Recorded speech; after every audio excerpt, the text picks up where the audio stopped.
Sumasampalataya ako sa Diyos, Amang makapangyarihan, sa lahat na may gawa ng langit at lupa.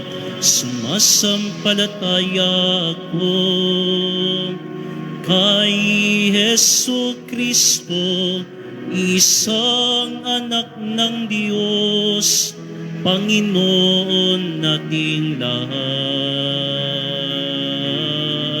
Nagkatawang tao siya, dalang ng Espiritu Santo, ipinanganak ni Santa Mariang Birhen.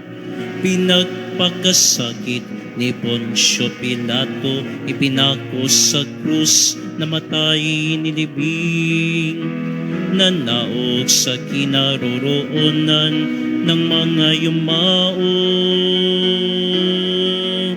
Nang may ikatlong araw, nabuhay na magmuli, umakyat sa langit, naluluklong sa kanan ng Diyos Amang makapangyarihan sa lahat.